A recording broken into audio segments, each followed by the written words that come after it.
Hi, I'm back. My name is Jem.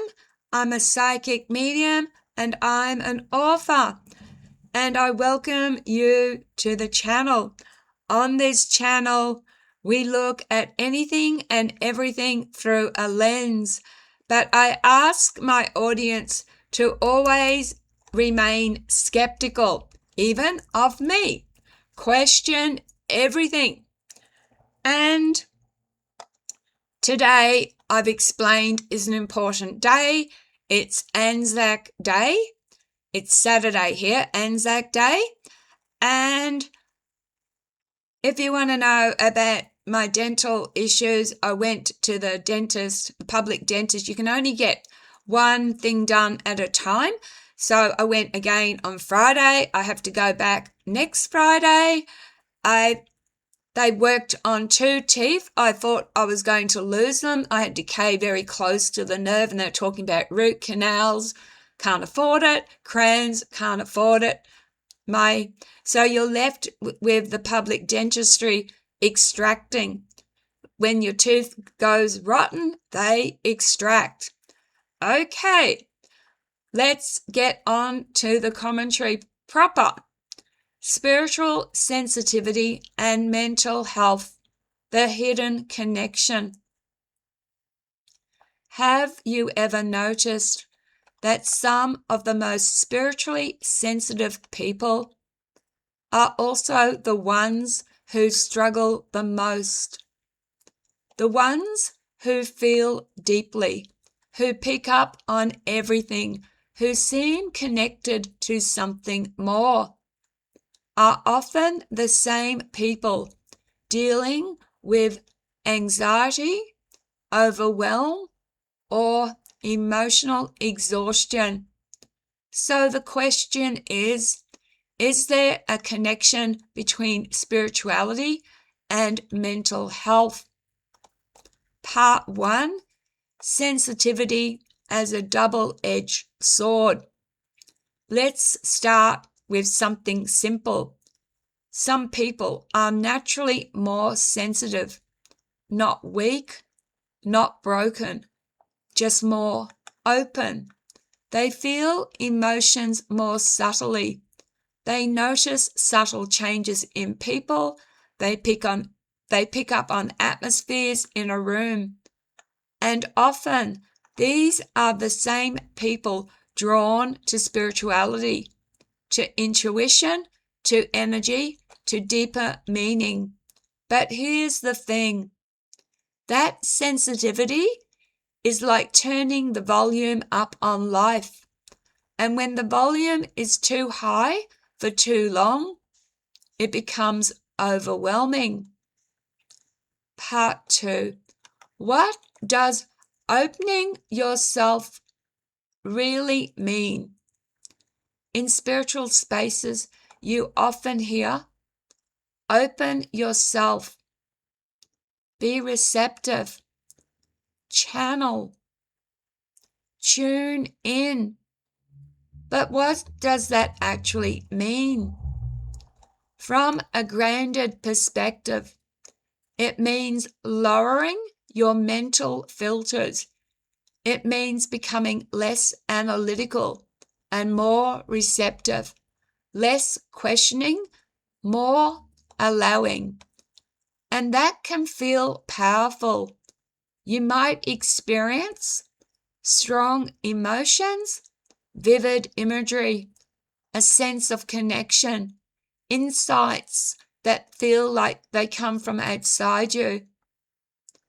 But at the same time, you're also reducing the boundaries between your inner world and your sense of reality. So the door that opens isn't necessarily to something external. It's to a deeper, less filtered version of your own mind. Part 3, when it becomes too much. Now, imagine doing that often.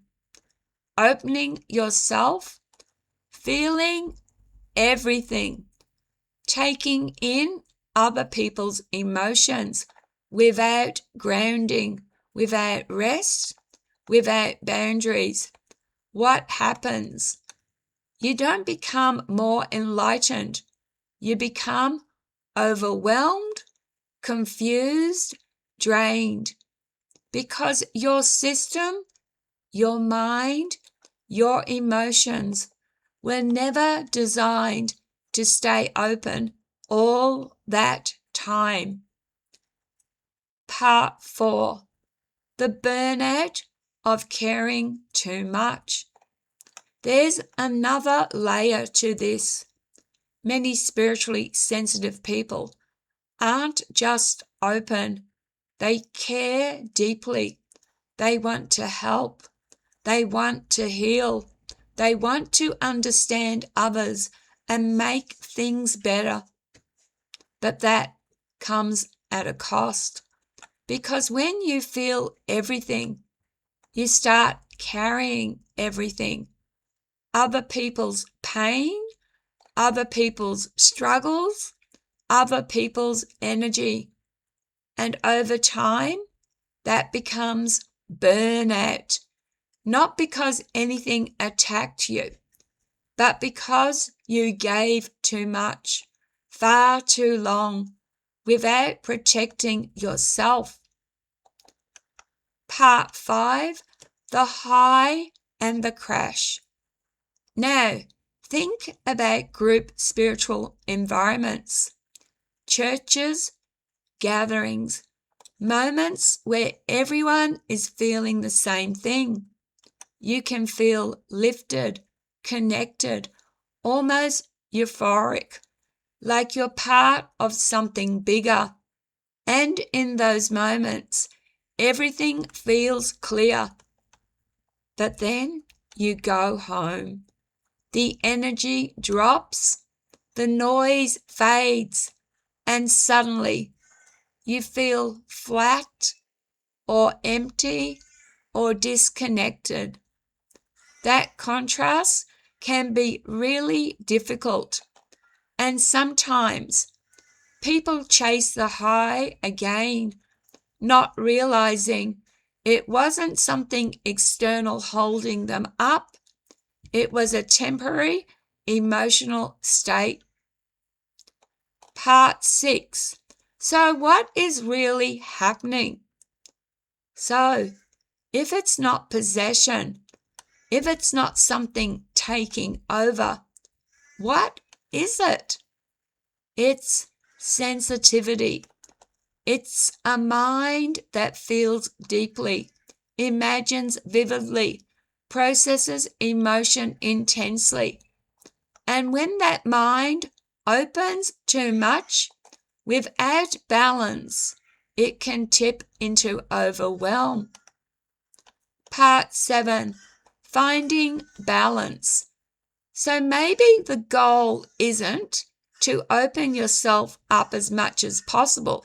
Maybe it's this: to know when to open and when to close, to feel but not absorb everything, to care without carrying the world, to explore spirituality while staying grounded in reality, because being sensitive can be a strength, but only if it's balanced.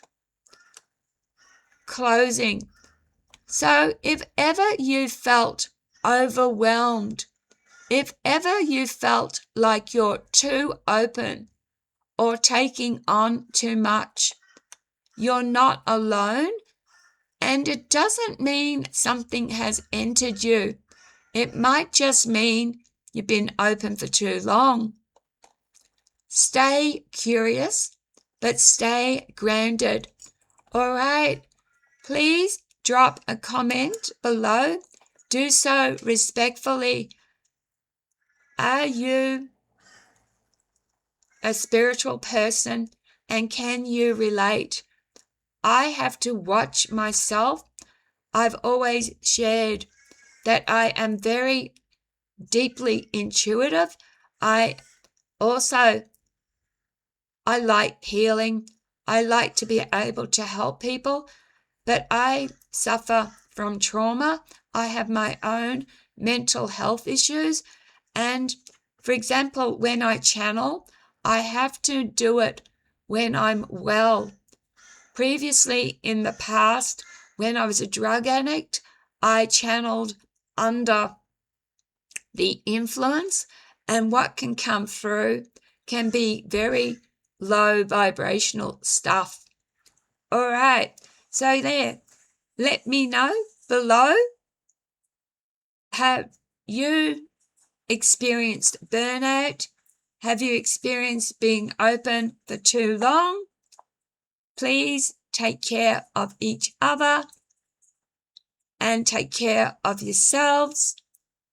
Love, light, and blessings. See you tomorrow. Bye.